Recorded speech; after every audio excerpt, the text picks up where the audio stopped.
تلاوت کی ہوئی آیتیں سورہ قاف سورت کی بالکل آخری آیتیں ہیں، یعنی آیت نمبر 30 سے لے کر 45 تک 15 آیتیں، بہت مختصر۔ سورہ قاف میں کل 3 ہی رکوع ہیں، 2 رکوع ہو چکے ہیں، یہ آخری تیسرا رکوع ہے، اور اس میں اوپر سے مضمون چلا رہا تھا کہ بات میرے پاس بدلی نہیں جائے گی اور میں بندوں پر ظلم کرنے والا بھی نہیں ہوں، یعنی جو بندہ جس کا مستحق ہوگا اس کو سزا ملے گی۔ اور جس طرح اوپر تذکرہ آ چکا ہے کہ جہنم کو اللہ تعالیٰ بھر دیں گے، تو کیا جہنم میں اتنی گنجائش ہے کہ جتنے بھی مجرمین مشرکین ہیں یہ سب جہنم میں سما سکیں گے؟ اتنی بڑی تعداد کائنات میں اتنے لوگ پھیلے ہوئے ہیں، اور آدم سے لے کر ایدم ہر روز اضافہ ہو رہا ہے، کیا اتنے سارے مجرمین جو بھی گنہگار اور بے ایمان ہیں، کیا ان کی جہنم میں گنجائش ہے؟ جہنم آخر ہے کتنی بڑی؟ اس کی وضاحت یہاں آ گئی، یوم نقول لجہنم سے، جس دن ہم کہیں گے جہنم سے، حل امتلأتی، کیا تو بھر گئی؟ امتلأ کے معنی بھرنا، حل امتلأتی، کیا تو بھر چکی؟ وتقول، اور جہنم کہے گی اس کے جواب میں، حل من مزید، کیا کچھ اور بھی ہے؟ کچھ اور بھی ہے؟ یہ اشارہ ہے اس کے بہت بھوکا ہونے کی طرف، نہیں اب تک جو کچھ بھی کھایا ہے اس کے واسطے کافی نہیں ہے، بالکل جیسے کوئی بہت بھوکا ہو تھوڑا سا مل جائے تو یہی کہتا ہے کہ کچھ اور مل سکتا ہے، مطلب یہ ہے کہ ابھی کافی گنجائش۔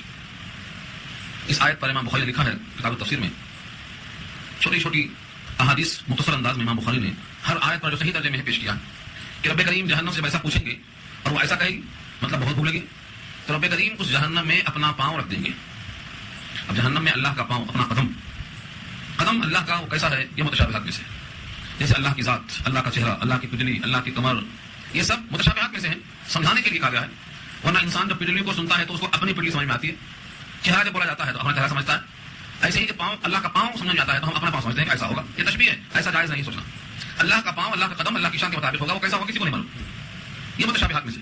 تو جب اللہ تعالیٰ اپنا پاؤں جہنم میں رکھ دیں گے تو اس میں سے آواز آئے گی پت پت پت پت پت، یعنی بس بس بس، یہ اس کی چچاہٹ بتائے گی کیا بس؟ تو جہنم کو بھرنے کے لیے یہ مخلوق کافی نہیں ہے، یہ مطلب ہو، جہنم اتنی وسیع ہے کہ ساری مخلوق کو بھرنے کے بعد بھی اس کو کوئی بھر نہیں سکتا، جب تک اللہ کا یہ دستے اور اللہ کا یہ پیر نہ پڑ جائے تب تک اس کو کوئی بھر نہیں سکتا، اتنی وسیع جہنم۔ وَأُزْلِفَتِ الْجَنَّةُ لِلْمُتَّقِينَ غَيْرَ بَعِيدٍ، اور نزدیک لائی جائے گی جنت۔ ازلفت، زلفا کے معنی قربا، تو ازلفت کے معنی قربت، قریب لائی جائے گی، نزدیک لائی جائے گی۔ الجنت، جنت، عربی میں جنت کہتے ہیں باغ کو، باغ اس واسطے کہا گیا ہے کہ اہل عرب اس مکان کو پسند کرتے تھے جو باغ میں ہوتا تھا، ہوادار کھلی ہوئی فضا، کیونکہ عربوں کے پاس پانی کی قلت تھی اور جہاں پانی ہو وہاں شادابی درخت تھی اور وہاں رہن سہن کے لحاظ سے بہت خوش ہوتے تھے، تو جنت کا کوئی اشارہ کر دیا ہم کو سمجھانے کے لیے، ورنہ جنت بھی ایسا ہے کہ یہاں کے انسان سوچ بھی نہیں سکتے، کیونکہ اللہ نے خود کہا ہے ہم نے تیار کیا ہے جنت کو اور اس کی نعمتوں کو، نہ کسی آنکھ نے دیکھا ہے، نہ کسی کان نے سنا ہے، نہ کسی کے دل میں خیال گزرا ہے، تو یہ بھی سمجھانے کے لیے بہشت قریب لائی جائے گی، للمتقین، متقیوں کے لیے، غیر بعید، دور نہیں ہے، یہ دور نہیں ہوگی بلکہ قریب لائی جائے گی، بہت قریب لائی جائے گی۔ ھذا ما توعدون، اور یہ کہا جائے گا کہ یہی ہے وہ تم سے جس کا وعدہ ہو رہا تھا۔ توعدون فعل مضارع مجہول ہے، تم سے جس کا وعدہ کیا جا رہا تھا یہ ہے وہ، کس کے لیے؟ لکل اواب حفیظ، دو صفتیں بتایا اللہ نے ہر ایسے بندے کے لیے جو اواب ہے اور حفیظ ہے۔ اواب، آبا یعوب، اوبن کے معنی لوٹنے کے آتے ہیں، مراد ہے رجوع کرنا، اللہ کی طرف متوجہ ہونا، اور حفیظ بمعنی حافظ ہے، یاد رکھنا، یعنی الحافظ لامر اللہ، اللہ کے احکامات کو یاد رکھنا، اس کی نگہبانی کرنا، اس کی محافظت کرنا، خدا کو قدوس کا کوئی حکم ضائع نہ ہونے پائے اس کی نگرانی کرنا، یہ الحافظ لامر اللہ، اس کو حفیظ کا۔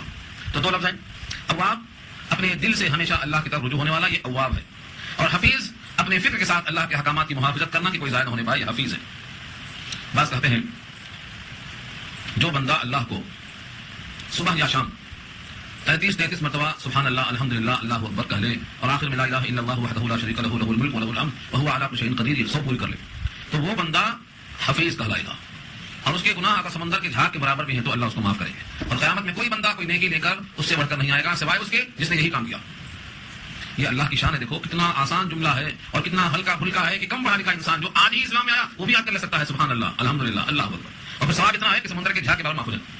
دوسری روایت میں ہے سبحان اللہ و بحمدہ، اگر کوئی کہتا ہے تو اس کے بھی گناہ معاف ہو جائیں چاہے سمندر کے جھاگ کے برابر ہو۔ ایسے لوگ حفیظ کہلائیں گے، ایسے لوگ اواب کہلائیں گے۔ اور بھی اقوال ہے، جو بندہ مجلس سے اٹھ کر اللہ کی تعریف کر کے اٹھتا ہے وہ بھی بندہ اواب اور حفیظ میں شامل ہوتا ہے۔ من خشی الرحمن بالغیب وجاء بقلب منیب، جو لایا ایسا دل جو رجوع ہونے والا ہے اور رحمان سے ڈرتا رہا بغیر دیکھے۔ یہ بغیر دیکھے کی شرط نہیں ہے، یہ تو ایسا ہے کہ رحمان کو کوئی دیکھ ہی نہیں سکتا، اس کائنات میں کسی کی آنکھیں رحمان کو دیکھنے پر قادر نہیں ہیں، مطلب یہ ہے کہ بغیر دیکھے مانتا ہے، بغیر دیکھے ان کے حکم سے ڈرتا ہے کہ کہیں ٹوٹ نہ جائے۔ من خشی الرحمن، خشیہ یخشی کے معنی دل سے ڈرنا، جو رحمان سے ڈرتا ہے، بالغیب بغیر دیکھے ہوئے، وجاء بقلب، اور لایا ایسا دل، منیب جو رجوع ہونے والا ہے۔ اوپر جس کو اواب کہا تھا اسی کو نیچے منیب کہا ہے، دل ہی انابت کرتا ہے اور دل ہی سے انسان رجوع ہوتا ہے، ہاتھ پیر تو اس کی مخلوقات ہاتھ ہوتے ہیں، ہاتھ بھی پیر بھی جسم کے سارے اعضاء کے ہاتھ ہوتے ہیں، یہ دل ہی ہے جو منیب ہوتا ہے۔ ایسے بندوں سے کہا جائے گا ادخلوها بسلام، داخل ہو جاؤ جنت میں سلامتی کے ساتھ. ذلك یوم الخلود، یہ ہے ہمیشہ رہنے کا دن. یوم الخلود ہمیشہ کا دن کس کے حق میں ہے؟ جو بھی وہاں داخل ہوگا. خلود بھائی مانا کہ ہمیشہ ہمیشہ رہے گا. اب جو کچھ ملا ہے یہ اس پر دوام ہے. دنیا میں جو کچھ ملا ہے کبھی گھٹ جاتا، کبھی بڑھ جاتا، کبھی مر جاتا، کبھی اس کے ہاتھ سے فوت ہو جاتا، کبھی بیزار ہو جاتا، کبھی بدلنے کی فکر کرنا شروع کر دیتا. لیکن یہ جو مقام ہے ذالک یوم الخلود، یہ ہمیشہ رہنے کا ہے. نہ اکتاہٹ ہوگی، نہ نکالا جائے گا، نہ بیمار پڑے گا، نہ مر جائے گا. بس جو کچھ وہاں ملے گا وہ خلود کا ہوگا. وہاں کیا ملے گا؟ فرمایا لہم ما یشاؤون، ان کے لیے وہ تمام نعمتیں ہیں جو وہ چاہیں، جو وہ چاہیں گے سب ملے گا. یہ حقیقت کئی سوالوں کا جواب بن سکتا ہے. جیسے آج کل بہت سے لوگ سوال کرتے ہیں کہ عورتوں کو کیا ملے گا، مردوں کو حور ملیں گی تو عورتوں کو کیا ملے گا. اور تصور یہ کر لیا ہے کہ حور عورت ہی ہو سکتی ہے، اس لیے مردوں کو تو حور کی شکل میں عورت مل جائے گی، لیکن عورتوں کو کیا ملے گا؟ یہ اس کا جواب ہے لہم ما یشاؤون فیہا، ان تمام کے لیے اس میں وہ تمام چیزیں ہیں جو وہاں چاہیں گے، جو چاہیں گے ملے گا. بکری پتہ چاہتی ہے پتہ ملے گا، شیر گوشت چاہتا ہے گوشت ملے گا. ایسا نہیں ہے کہ کس کے واسطے کیا ملے گا، فرمایا وہاں ہر چیز ملے گی. کوئی انسان چاہے گا کہ مجھ کو شادی ہو، میرے بچے پیدا ہوں، سب ہنڈوں میں ہو جائے گا. بعض لوگ چاہیں گے ہم کھیتی کریں گے، ہمیں عادت پڑی ہوئی ہے، انہیں کھیتی کا موقع ملے گا. اور ہم سے ایک صاحب نے کہا ہے کہ میں تو قرآن بہت پڑھتا ہوں، اگر مجھے وہاں بھی موقع ملا تو میں قرآن پڑھتا رہوں گا. تو خواہش ہوگی اللہ پورا کرے گی. لہم ما یشاؤون میں یہ وعدہ ہے ان کے واسطے وہ تمام چیزیں ہیں جو وہ چاہیں گے. اور یہی جملہ آیا ہے تھوڑے سے لفظوں کے فرق کے ساتھ، وفیہا ما تشتہیہ الانفس، جس میں اشتہا ہوگی ملے گا. وتلذ الاعین، آنکھوں کو لذت جس میں آئے گی وہ ملے گا. آگے ہے ولدینا مزید، اور ہمارے پاس کچھ زیادہ ہی ہے. ولدینا بمانا عندنا، اور ہمارے پاس ہے مزید. مزید کے معنی ان تمام پر کچھ زیادہ. مزید کی تشریح کیا ہے کہ بندہ نہیں سمجھ سکتا. بندے جتنے چیز معلومات کرتے ہیں ان کی مشابہ کی چیزیں ہم بتا دیے. انار جانتا ہے انار بول دیے، سیب جانتا ہے سیب بول دیے، موز جانتا ہے موز بول دیے، سونا چاندی جانتا ہے سونا چاندی بول دیے، محلہ جانتا ہے محلہ بول دیے. اب کچھ چیزیں ہمارے پاس ایسی ہیں جو یہ بندہ جانتا ہی نہیں ہے، سمجھانا مشکل ہے، وہ مزید میں آتا. اور انہیں میں سے ایک چیز ہے اللہ کا دیدار. بندہ کس طرح جانتا ہے اللہ کا دیدار کیسا ہوگا؟ اب اسے کہا جائے تو کہے گا کہ ہاں ہمارے کوئی محبوب ہیں، ہمارے کوئی معشوق ہیں، ہم ان کو دیکھتے ہیں تو ہمیں لذت آتی ہے. تو یہ بندے کی لذت پر قیاس کرے گا اللہ کی دیدار کی لذت کو. کیسا نہیں؟ ساری کائنات کے حسن کو اللہ نے پیدا کیا، اس کا وہ تو خالق ہے، اس کا دیدار کیسا ہوگا؟ ایک بار جو نگاہ پڑ جائے گی تو وہ اپنے آپ میں بے خود ہو جائے گا. بے خودی جسے کہتے ہیں. مومن کو جنت میں اللہ کا دیدار ہوگا. آیتیں موجود ہیں، بلکہ بعض روایتوں میں یہ آتا ہے کہ ہر جمعے کو ملاقات ہوگی، ہر جمعے کو دیدار ہوگا اللہ. اسی آیت پر لکھا ہے کہ اللہ تعالیٰ کو جنت میں مومن ہر روز نہیں تو کم سے کم ہر جمعے کو ضرور دیدار ہوگا.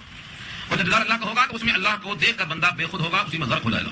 کتنے گھنٹے، کتنے مہینے، کتنے سال، کتنے برس اللہ کے دیکھنے میں منہمک ہو جائے گا، اس کا بندے کو احساس نہیں ہوگا. بھول رہا اللہ کو دیکھتے بیٹھ گیا، اپنے آپ سے بے خبر ہو گیا. اور یہ کیفیت ہے جو بندہ سمجھ سکتا ہے جس کے دل کو اللہ نے ایسا بنایا. کچھ چیزیں ایسی ہیں جن کو ہم لفظوں میں پیش نہیں کر سکتے. محبت معنیوں الفاظ میں لائی نہیں جاتی، یہ وہ نازک حقیقت ہے جو سمجھائی نہیں جاتی. اللہ کو دیکھنے کی لذت، یہ سرور اور یہ مستی ایسی ہے کہ انسان کو لفظوں میں اس کو پیش کرنا مشکل ہے. وَكَمْ أَهْلَكْنَا قَبْلَهُم مِّن قَرْنٍ، اب یہاں سے بات اہل مکہ کو سنانے کی ہے کہ تمہیں اپنی طاقت کا بڑا غرور ہے، مسلمانوں کی کمزوری پر تمہاری نگاہ ہے، تم اپنے اسلحہ پر بڑا ناز اور نخرہ کرتے ہو. تم کو معلوم ہے کہ ہم نے کتنی بستیوں کو ہلاک کیا ان سے پہلے. وَكَمْ أَهْلَكْنَا، اور کتنا ہلاک کر دیا ہم نے قبلہم ان سے پہلے من قرن جماعتیں ہم اشد منہم بطشا، پکڑ کے اعتبار سے وہ زیادہ سخت تھی ان کے مقابلے میں.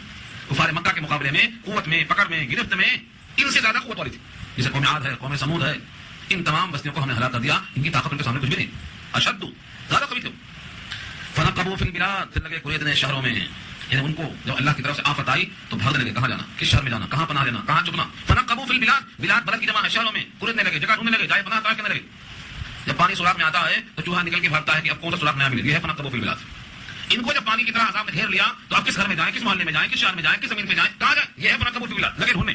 اللہ فرماتے ہیں حل من محیص، کیا ہے کوئی بھاگ جانے کو ٹھکانا. حل من محیص، حضرت نوح کا بیٹا کہتا ہے میں جودی پہاڑ پہ آ جاؤں گا، تمہاری کشتی کی ضرورت نہیں. اب پانی اتنا اونچا اٹھ جائے گا، اس کو یقین نہیں تھا. پانی بہت سے بہت برستا ہے تو گھروں تک آتا ہے، چھتوں تک آتا ہے. یہ جودی پہاڑ کو بھی ڈبا دے گا، یہ کس کو معلوم تھا. اس کو یقین تھا کہ میں جودی پہاڑ پہ چڑھ جاؤں گا، آپ کی کشتی کی مجھے کوئی ضرورت نہیں. لیکن پانی تھا کہ پہاڑ کشتی میں، کشتی جو ہے پہاڑ کو اوپر چلی گئی. اب کہاں جائے. اب بیٹا پانی میں ڈوبنے والا ہے لیکن اب بھی گمان میں وہی ہے کہ میں پہاڑ میں جا کر پناہ لے لوں گا. ان دونوں کی گفتگو ہوتی ہے، غلط ہو گیا ہے. تو جب کسی قوم پر عذاب آیا ہے تو ان کی ساری تدبیریں فیل ہو گئی. تدبیر پر تقدیر غالب آتی ہے، یہ حکم نکلتا ہے. دنیا سمجھتی ہے کہ ہم یہ تدبیر کریں گے، وہ تدبیر کریں گے، لیکن یہاں سے بات نکلتی ہے کہ ہر تدبیر پر تقدیر غالب آتی ہے. حضرت نوح کا بیٹا جودی پہاڑ پہ پناہ لینے کی تدبیر اختیار کیا لیکن تقدیر نے اس کو پچھاڑ دیا. یہ وقت تو حل من محیص، کیا ہے کوئی بھاگ جانے کو ٹھکانا. ان فی ذلک لذکرا، بے شک اس میں نشانی ہے سوچنے والوں کے لیے. ان فی ذلک لذکرا، ذکر مانے یاد دہانی ہے، سوچنے کی جگہ ہے، دھیان کرنے کا، غور فکر کرنے کا موقع ہے، لیکن دو شرطوں کے ساتھ. لمن کان لہ قلب، جس کے لیے دل ہو. لمن کان لہ قلب، اس شخص کے لیے جس کے اندر دل ہو. دل سب کے پاس ہے لیکن کب دل بہت سے ہیں لوگوں کے پاس، لیکن یہ آنکھ جیسے اندھی ہو جاتی ہے نہیں دیکھتی، ویسے یہ دل بھی اندھا ہو جاتا ہے. تو یہاں مراد ہے ایسا دل ہو جو دیکھنے والا دل ہو، اندھا دل مراد نہیں. لمن کان لہ قلب، جس کے اندر دل ہو. او القى السمع، یا ڈال دے کان سننے کے لیے. وہ شہید، اور وہ دل و جان سے متوجہ ہو. شہید کے معنی حاضر ہو. بعض دفعہ ہم یہاں ہوتے ہیں، کان یہاں ہوتا ہے لیکن دل کہیں اور ہوتا ہے. جو نماز میں کھڑے ہوتے، وہ نماز ختم ہو جاتی ہے، کہیں گھوم کے جاتے، معلوم ہوا چلتے گئے تھے. پوری نماز ختم ہو گئی تب دماغ میں آتا. تو باطن جسم ہوتا ہے, کان ہوتا ہے, سب یہی ہوتا ہے, لیکن خود حاضر نہیں ہوتا. یعنی فارسی میں کسی شاعر نے کہا ہے, بر زبان تسبیح در دل کا اخر, این چنی تسبیح کہہ رہا تھا. زبان پر سبحان اللہ سبحان ربی اللہ سب ہو رہا, لیکن دل میں گائے اور بیل آ رہا, کیونکہ تصور چلا گیا. تو ایسی تصویر کام میں نہیں آتی. یہاں اشارہ یہ ہے کہ جب بندہ دل اپنے اندر رکھتا ہو اور کان کو متوجہ کرتا ہو اور پوری طرح ہمت انگوش ہو, یعنی حاضر ہو, ہوشیار ہو. وَلَقَدْ خَلَقْنَا السَّمَاوَاتِ وَالْأَرْضَ وَمَا بَيْنَهُمَا فِي سِتَّةِ أَيَّامٍ, اور البتہ تحقیق ہم نے پیدا کیا آسمانوں کو اور زمین کو اور جو کچھ ان کے درمیان میں ہے 6 دن میں, 6 دن میں پیدا کیا. اللہ ٹکڑا ہے وَمَا مَسَّنَا مِن لُغُوبٍ, اور نہیں چھوا ہم کو تھکان نے. لغوب تھکان, یہ کیوں کہا ہم کو تھکان نے چھوا نہیں؟ اصل میں یہودی کہا کرتے تھے اللہ تعالیٰ نے 6 دن میں زمین و آسمان اور درمیان کی چیزوں کو پیدا کیا اور 7ویں روز ریسٹ میں چلا گیا, آرام, سکون, آرام سے کہتے ہیں. یعنی جمعے کو کام ختم ہو گیا, جمعے کو کام ختم ہو گیا اور ہفتے کو اللہ نے آرام دیا کیونکہ تھکاوٹ آ گئی. تو اللہ نے اس کا جواب دیا ہے کہ زمین و آسمان کو ہم نے 6 دن میں بنایا, ان کے بیچ میں جو کچھ ہے 6 دن میں بنایا, لیکن ہم کو تھکان نہیں چھوئی. ہمارے بارے میں خیال کرنا غلط ہے. اسی واسطے یہودی ہفتے کے دن آرام کرتے ہیں, پورا ہفتہ کام نہیں کرتے ہو, ایک ہفتہ میں ایک دن برخاست ہوتے. تو ہفتہ یہودیوں کا ہے اور نصارہ کا اتوار ہے اور مسلمانوں کے واسطے جمعہ ہے. تو یہ اللہ نے فرمایا وما مسنا من لغوب, کچھ تھکان ہم کو نہیں ہوئی, ہمارے بارے میں خیال کرنا غلط. اب یہ لوگ جب کہتے ہیں ایسی باتیں تو غصہ آپ کو آتا ہے. نبی صلی اللہ علیہ وسلم کو تسلی کے الفاظ دیے گئے, فاصبر علی ما یقولون, جو کچھ یہ کہتے ہیں آپ صبر کر لیجیے, سہ لیجیے, سن لیجیے. ہر بات کا جواب دینا ضروری نہیں. یہیں سے ہم نے سیکھا کہ جب بھی کوئی بات کوئی کہے, اگر اس کی بات معقول ہے تو جواب بڑا ہی متین اور ٹھوس انداز میں دے دینا چاہیے. لیکن اگر صرف چھیڑنے والی بات ہے تو ہر سوال کا جواب دینا ضروری نہیں ہے. اللہ نے یہ کہا تو تستہزا رہا, یعنی صبر کرتا رہا. فاصبر علی ما یقولون, جو کچھ وہ کہتے ہیں اس پر صبر کرتے رہیے. وسبح بحمد ربک, اور تسبیح بیان کیجیے اپنے پروردگار کی حمد کی. قبل طلوع الشمس, یعنی فجر, قبل طلوع الشمس, شمس کے طلوع ہونے سے پہلے, یعنی سورج نکلنے سے پہلے. جو کون سی تسبیح ہے؟ فجر کی نماز ہے. وقبل الغروب, اور غروب ہونے سے پہلے, یہ عصر کی نماز ہے. یہ 2 نمازوں پر بڑا خاص زور دیا. آگے پھر آ رہی نماز. ومن اللیل, اور رات میں سے کچھ, فسبحوا, اس میں اللہ کی تسبیح کرو. وادبار السجود, اور سجدے کے پیچھے. تو طلوع شمس سے پہلے اور غروب شمس سے پہلے عصر اور فجر 2 نمازیں. حدیث میں آتا ہے منافق لوگوں پر فجر کی نماز بہت بھاری ہے اور عشاء کی نماز بہت بھاری ہے. اور حدیث میں آتا ہے کہ اگر تم سے ہو سکتا ہے کہ تم مغلوب نہ ہو تو تم 2 نمازیں خاص خیال کرنا, ایک عصر کی اور ایک فجر کی. اور عشاء کے بارے میں آیا ہے کہ اگر لوگوں کو عشاء کی نماز میں ہڈیاں مل جائیں چوسنے کی, جس کو ہم بولتے ہیں بکری کا پیر, پایا, نہاری. حدیث میں آتا ہے اگر چوڑی ہڈی عشاء میں تقسیم ہو جائے اور لوگ آنے پر قادر نہ ہو تو سرین کے بل گھسٹتے ہوئے آئیں گے, لیکن نماز کے واسطے آنے میں تعامل ہوتا ہے. کیونکہ نماز سے انہیں کیا ملتا؟ اللہ سے تعلق ہی نہیں معلوم ہوتا, اس لیے آنا جانا بیکار ہوا. دنیا میں تعلق جیسے ہوتا ہے وہاں گھنٹوں کا مارنا چاہتے ہیں. اگر اللہ سے تعلق ہوتا مضبوط تو اللہ کے پاس کھڑے ہونا, رکوع میں جانا, سجدے میں جانا, رکوع نیاز کرنا پسند آتا ہوں. تو سورج کے طلوع ہونے سے پہلے, غروب سے پہلے, ومن اللیل, اور رات کے حصے میں سے مغرب اور عشاء, فسبحوا, ان میں اللہ کی تسبیح کرو. وادبار السجود, اور سجدے کے پیچھے. اس سے مراد ہے فرض نمازوں کے بعد دعا. اور بعض نے کہا ہے کہ اس سے مراد ہے فرض نمازوں کے بعد کی تسبیحات, یعنی سنتیں. جن نمازوں کے بعد سنتیں ہیں وہ سنتیں مراد ہیں, اور جن نمازوں کے بعد نفل سنتیں نہیں ہیں وہاں فسبحوا سے مراد تسبیح. فجر کے بعد سنت نہیں ہے تو تسبیح مراد ہے, عصر کے بعد سنت نہیں ہے تو تسبیح مراد ہے. بقیہ 3 نمازوں میں سنتیں ہیں وہ سنتیں یہاں مراد ہے. واستمع, اور کان رکھ, مطلب یہ ہے سننے کو بتا رہو, تیار رہو. یوم ینادی المنادی من مکان قریب, جس دن پکارے گا پکارنے والا مکان قریب سے, نزدیک جگہ سے پکارے گا. اس سے مراد ہے اسرافیل علیہ السلام. اسرافیل علیہ السلام. من مکان قریب کی مراد بہت قریب مکان سے. قریب مکان سے مراد بعض لوگوں نے لیا ہے منبر صخرہ کے پاس سے, اور بعض لوگوں نے اور بھی چیزیں مراد دی ہیں. یعنی جہاں بھی آدمی ہوگا اس کو لگے گا کہ میرے قریب سے آواز آ رہی ہے, اور یہ اسرافیل کی آواز پر بھاگتا چلا جائے. اب وہاں پر کچھ لوگ خود سے آئیں گے پیروں کے بل, کچھ لوگ گھسٹتے ہوئے آئیں گے, اور کچھ لوگ چہروں کے بل گھسیٹ کر لائے جائیں گے. دونوں قسم کے لوگوں. واستمع, اور سن لو کان لگا کر, یوم ینادی المنادی, جس دن پکارے گا پکارنے والا, من مکان قریب, قریب مکان سے مراد قریب جگہ سے. یوم یسمعون الصیحۃ بالحق, جس دن سنیں گے چڑھاڑ کو حق کے ساتھ. یعنی حق جس چڑھاڑ میں ہوگا, ایک تو وہ آواز آئے گی جس آواز کا آنا حق ہے, اور اس کے ذریعے سے جو پوشیدہ حق ہے وہ ظاہر ہو جائے گا. ذالک یوم الخروج, یہ نکلنے کا دن ہے. کہاں سے نکلے گا؟ کوئی قبروں سے نکلے گا, کوئی جلا دیا گیا ہے تو راہ سے نکلے گا.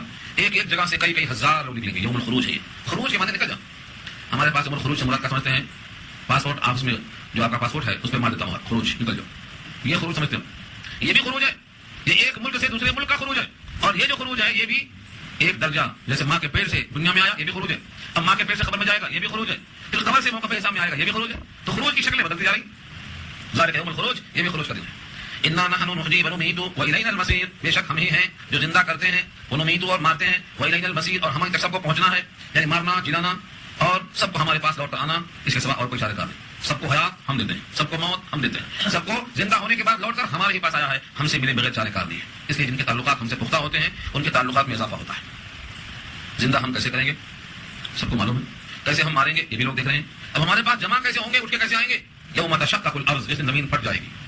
زمین کا پھٹنا, آج زمین کی کوپل نکلتی ہے, درخت نکلتے ہیں, بہت سی گھاس نکلتی ہے، زمین پھٹتی ہے اور وہ گھاس نکلتی ہے، لیکن اس دن جب زمین پھٹے گی تو انسان نکلے گی، زمین سے انسان نکلے گے، جتنے اس مٹی میں ملا دیے گئے ہیں سب زمین پھٹے گی اور نکلیں گے، وہ بھی کیسے نکلیں گے؟ سراعن، دوڑتے ہوئے نکلیں گے۔ سراعن کے معنی آتے ہیں سریع، سریع، سرعہ، سرعہ معنی جلدی تیز تیز نکلیں گے۔ یوم تشقق الارض، جس دن پھٹ جائے زمین، عنہم، ان کے اوپر سے، سراعن، وہ نکلیں گے دوڑتے ہوئے۔ ذالک حشر علینا یسیر، یہ اکٹھا کرنا ہم پر آسان ہے۔ دنیا والے سمجھتے ہیں کہ مردے کو اور اتنے مردوں کو اور سب مردوں کو ان تمام کو جمع کرنا بہت مشکل کام ہے، لیکن اللہ کی قدرت کے مقابلے میں یہ کوئی چیز نہیں ہے، ہمارے لیے اکٹھا کرنا بہت آسان ہے۔ یہ جملہ سن کر صحابہ کرام پر، نبی صلی اللہ علیہ وسلم پر لوگ طنز کرتے تھے، کفار خاص طور سے اللہ تسلی دیتے ہیں رب کریم کہ ہم خوب جانتے ہیں، نحن اعلم، ہم خوب جانتے ہیں بما یقولون، جو کچھ یہ لوگ کہتے ہیں، ان کے کہنے سے ہم بے خبر نہیں ہیں۔ وما انت علیہم بجبار، اور آپ نہیں ہیں ان پر زور کرنے والے، جبار کہتے ہیں جبر کرنے والا، زبردستی حکم مسلط کرنے والا، آپ ان کے اوپر جبار نہیں ہیں۔ یہ جو کہتے ہیں آپ سن لیجیے، اس کا جواب زبردستی سے نہیں دینا ہے بلکہ ان کو نصیحت کر دینا ہے، مانتے ہیں تو ماننے دو، اور سب تو مانیں گے نہیں، مانے گا وہی جس کے دل میں خدا کا خوف۔ فذکر بالقرآن من یخاف وعید، فذکر، تو نصیحت کر دیجیے، سمجھا دیجیے، بالقرآن، قرآن کے ذریعے۔ یہاں سے یہ بات معلوم ہوئی کہ جو لوگ باتیں کہتے رہتے ہیں ان کی باتیں سن کر کے ان پر مسلط ہونے کی کوشش نہیں کرنا کہ میری رائے ہی صحیح ہے، میری فکر ہی صحیح ہے، بلکہ ان کو سمجھا دینا۔ البتہ سمجھانے میں اس کا خیال رہے کہ قرآن سے سمجھانا چاہیے۔ کیوں؟ اس کی دو وجہ ہے۔ ایک تو قرآن کریم پر ہر انسان کا ایمان ہوتا ہے کہ اللہ کی کتاب ہے، ان کی کتاب کے حوالے سے جب بات کی جائے گی تو وہ انکار کرنے میں ذرا ڈرے گا، مان لے گا، خاص طور سے جس کے دل میں اللہ کی وعیدوں کا خوف ہوگا، جو جہنم سے ڈرتا ہوگا، جہنم کے ہولناک کیوں سے ڈرتا ہوگا، وہ انکار نہیں کرے گا، مان لے گا۔ تو خوف دلانا ہے تو آیات سے۔ اور دوسری وجہ یہ ہے کہ آپ جب بات کہیں گے تو وہ بات غلط بھی ہو سکتی ہے، صحیح بھی ہو سکتی ہے، لیکن جب قرآن کے ساتھ بات کہی جائے گی تو وہ قرآن کی بات میں نہ شک ہوگا نہ غلط ہوگا، وہ صرف صحیح ہی ہو سکتا ہے، اسی لیے وہ شک سے خالی ہے، پاک ہی پاک۔ تو دو وجہوں سے حکم دیا ہے کہ قرآن کے ذریعے سے نصیحت کرو۔ جن لوگوں کو یہ آیتیں پہنچتی ہیں مگر ترجمہ کر کے سسری نکل جاتے ہیں، لیکن قتادہ، حضرت قتادہ جو تابعی ہیں اور قرآن کریم کی تفسیر میں مہارت رکھتے تھے، جب وہ جس آیت پر پہنچتے تھے تو اللہ سے دعا کرتے تھے، اللہم اجعلنا ممن یخاف وعیدک، اللہم اجعلنا ممن یخاف وعیدک، اے اللہ ہمیں ان لوگوں میں سے بنا دیجئے جو آپ کے وعیدوں سے ڈرتے ہیں، ویرجو موعودک، اور آپ کے وعدوں پر یقین اور امید رکھتے ہیں، یا بارو یا رحیمو، اے نیکوکار، نیکیوں کو قبول کرنے والے، اور اے بندوں پر رحم کرنے والے۔ تو دو چیزوں کی دعا کیا، ہمیں ان میں سے بنا جو آپ کے وعیدوں سے ڈرتے ہیں، اور ہمیں ان میں سے بنا جو آپ کے وعدوں پر یقین کرتے ہیں اور امید رکھتے ہیں۔ یہ صحابہ کی دعا تھی۔ لہٰذا ان آیتوں پر سسری گزرنے کے بجائے ہمیں چاہیے کہ ہم اس پر غور و فکر کریں۔ نحن اعلم بما یقولون، ہم خوب جانتے ہیں جو کچھ کی وہ کہتے ہیں، وما انت علیہم بجبار، اور آپ نہیں ہیں ان کے اوپر جبر کرنے والے اور زور کرنے والے، فذکر بالقرآن، سو آپ قرآن کریم کے ذریعے سے نصیحت کرتے رہیے، من یخاف وعید، جو ڈرتا ہو وعید سے۔ وعید کے معنی دھمکی، اگر تم نے میری بات نہیں مانی تو تمہارے واسطے یہ انجام ہوگا، اور اگر تم نے میری بات کو رد کر دیا تو تمہارے واسطے ہدایت سلب کر لی جائے گی، یہ وعید ہے۔ ان وعیدوں سے جو ڈرتا ہوگا اس کو نصیحت کیجیے۔ یہاں پر سورہ قاف الحمدللہ مکمل ہو گئی۔ اب اس کے بعد سورہ حجرات کا انشاءاللہ آغاز ہوگا۔ سورہ